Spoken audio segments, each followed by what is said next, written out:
Hello, sports fans, and welcome back to another episode. In today's episode, I will be talking about the NFL 2020 season details, as the coronavirus has made many changes to it. So I'll hop right into the details. So as many of you already may know, just announced on the 24th, there will be no preseason games this upcoming season. It'll go straight into the regular season. So that's that. So here's what we know about the 2020 NFL season. All training camps will be at team facilities this year when they report. Football personnel, players, coaches, equipment managers, medical staffers will largely be isolated from the remainder of the employees. They will have a separate designated entrance to buildings, practice fields, locker rooms, athletic rooms, and medical rooms, meeting rooms, and weight rooms will all be restricted to people classified as Tier 1, players and other people who need at least 10 minutes of daily access to restricted areas, or Tier 2, people who need periodic access to restricted areas. There can be a maximum of 60 Tier 1 designees, and including players on a daily basis. So next, teams have asked to retrofit their facilities as much as possible to account for 6 feet of physical distancing. Details will vary based on facility design, but in general, it'll mean rearranging and or expanding locker room in temporary areas. The league has gone as far as to they provided instructions on creating one-way traffic through hallways. It has mandated individual appointments with athletic trainers and limited weight room workouts to 15 or fewer players. Virtual meetings are encouraged and in-person meetings are limited to 20 people. All players and staff must wear a mask while inside the facility, although players are not required to wear them during the workouts. Next, the team showers must accommodate 6 feet of social distancing. Even if that means shutting off some shower heads, saunas and steam rooms will be closed for the remainder of the off-season.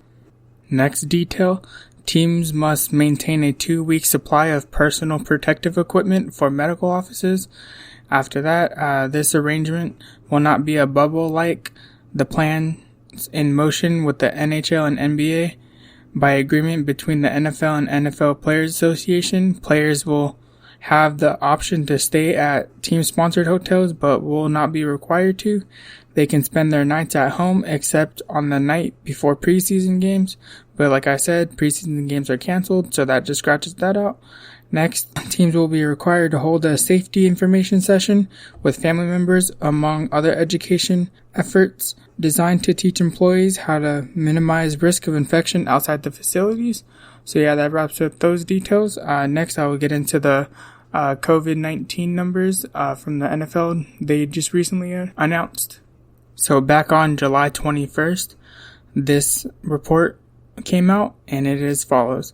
59 players test positive for coronavirus. The NFLPA initially published that there were 95 positive tests before changing their number. The total was 72 on July 10th. Meanwhile, 8 teams received approval to move forward with their coronavirus response plans, while the other 24 clubs remain under review. Next, the Los Angeles Rams center Brian Allen became the first known player to test positive for the illness in April. Denver Broncos star Von Miller became the second and the most high-profile player to date known to test positive. Miller called his encounter with the virus frightening.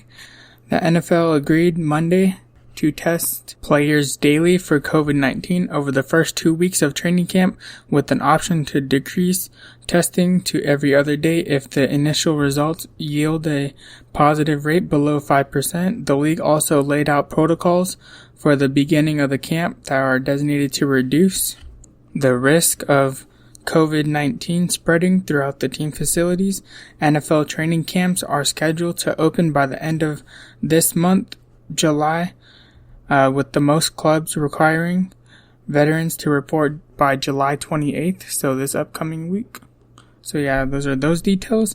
Now next I'll get into the details if there is fans at the games in 2020, so here's those details. Now if there is fans in the stands for 2020, all fans attending NFL games during the 2020 season must wear face coverings The NFL is allowing each team to determine its own policy regarding attendance in accordance with the local COVID-19 guidelines.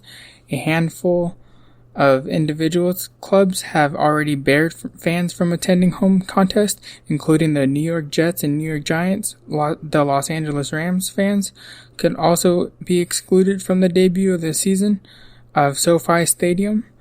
Other franchises such as the Jacksonville Jaguars and Baltimore Ravens have set various capacity limits for their stadiums should fans be permitted to attend.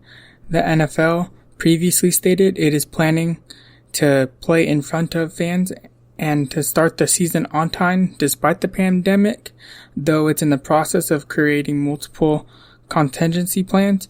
It has been estimated that the league could lose $3 billion if the entire season and playoffs are played without fans. So yeah, that'll wrap up this one in today's episode. I just wanted to give you guys the NFL details for this upcoming season. If you guys have any thoughts on this that you would like to let me know, you can reach me at Root of All Sports on my Twitter. So yeah, that'll wrap up this one. My next podcast will be on the 31st, and that one will be about the NBA's first regular season games back, and those games will be played on July 30th, so be looking forward to that one. Alright, see you guys in the next one. Peace out.